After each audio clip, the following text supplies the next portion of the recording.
Hello, আসসালামু আলাইকুম। আশা করি সবাই অনেক ভালো আছেন। আমি ঈশিতা। আজকে আপনাদের সাথে আমার একটি ব্লগ শেয়ার করব।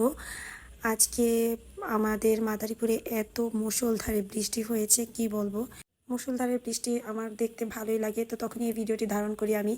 তখন পর্যন্ত আসলে সব কিছু ঠিকঠাকই ছিল। বৃষ্টি জিনিসটা খুবই রোমান্টিক, এটা খুবই ভালো লাগে। তবে বেশিক্ষণ আবার সেটা আবার ভালো লাগে না। ঝুমঝাম বৃষ্টি হয়ে চলে যাবে, সেটাতেই অনেক ভালো লাগে।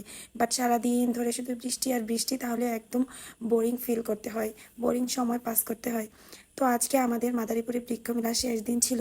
সারাদিনই ভাবছিলাম বৃষ্টিটা কমলে মেলা থেকে কিছু গাছ কিনে নিয়ে আসবো, কারণ জুন জুলাই মাসে গাছ লাগালে গাছগুলো টিকে যায় এবং এটাই উপযুক্ত সময়। কিন্তু দুঃখের বিষয় এই যে উপর থেকে বৃষ্টিটা রোমান্টিক মনে হলো, নিচে এসে আসলে দুঃখ আর দুঃখ। রাস্তার মধ্যে এক হাঁটু পানি জমে গেছে, রাস্তায় বের হওয়ার কোনো উপায় ছিল না। যাই হোক, বিকালবেলা একটু বৃষ্টি কমাতে বেরিয়ে পড়লাম গাছ কিনতে।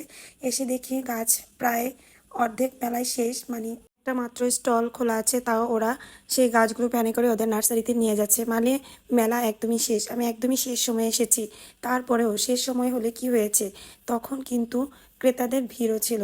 শেষ সময়তে অনেক সাশ্রয়ী মূল্যে ক্রেতারা অনেক ফুল ফল, বিভিন্ন ওষুধি ভেষজ গাছগুলা নিয়ে যেতে পারছিল। দোকানিরাও ছেড়ে দিচ্ছিল খুব কম মূল্যে। তো এখানে যদিও শেষ সময়, আপনি আপনার পছন্দের গাছটি হয়তো পাবেন না, কিন্তু সাশ্রয়ী মূল্যে সেই গাছগুলো অনেকেই নিচ্ছিল, আমিও নিয়ে নিয়েছি। আমি কি কি গাছ নিয়েছি সেটা আপনারা ভিডিওর মাধ্যমে দেখবেন। কিন্তু এই যে এই মালটা গাছগুলো দেখে আমার খুবই নিতে ইচ্ছে করছিল। এক গাছটার দাম 2500 টাকা আমার কাছ থেকে চেয়েছে। আমি এখন না নিতে পারলেও আমি খুব শীঘ্রই গাছটা নেব, আমার খুবই পছন্দ হয়েছে। আর এই দেখেন, এই রঙ্গনটা কত সুন্দর। আমি মূলত আমার পার্লারে বারান্দায় লাগানোর জন্য কিছু 12 মাসি ফুলের চারা খুঁজছিলাম, তো ওই রঙ্গনটা আমার খুব পছন্দ হয়েছে। তো এখন আমি আরও কিছু গাছ খুঁজতেছিলাম। মেলাটা এত তাড়াতাড়ি শেষ হয়ে যাচ্ছে ভেবে আমার খুবই মন খারাপ হচ্ছিল। মাদারীপুরে বিগত 10 দিন ধরে টানা বৃষ্টি হচ্ছে, বৃষ্টির কারণে মানুষজন বের হতে পারছে না। আমিও ব্যস্ততা ও বৃষ্টির কারণে মেলায় আসতে পারিনি, একদম শেষ সময় এসে কিছু গাছ কিনতে পেরেছি।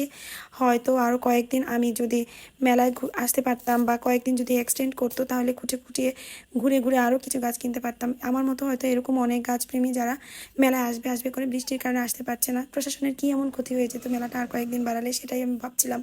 তো এখানে রং বেরঙের অনেক ফুলের গাছ ছিল। আপনি আপনার প্রিয়জনকে ফুল গাছ উপহার দিতে পারেন, কারণ ফুলটা একটা সময় শুকিয়ে যাবে, কিন্তু গাছটা আপনাকে, প্রিয় মানুষটিকে আরও অনেক বেশি ফুল এনে দেবে। তো প্রিয় মানুষকে ফুল না দিয়ে ফুলের গাছ দিন, তাহলে সে প্রকৃতিও বাঁচবে এবং আপনার প্রিয় মানুষটির মন সব সময় ভালো থাকবে। তো আমি বলেছিলাম যে রঙ্গনটা আমার খুবই পছন্দ হয়েছিল, সেই রঙ্গনটাও নিয়ে এসেছি, সাথে অনেক অনেক গাছ নিয়েছি। আর অ্যালোভেরা গাছটা আমাকে দোকানদার আমাকে ফ্রি দিয়েছে। অবশেষে গাছ নিয়ে বাড়ি যাচ্ছি, মানে খুশি মনে বাড়ি যাচ্ছি। গাছ কিনলে আমার অনেক বেশি ভালো লাগে, খুশি লাগে।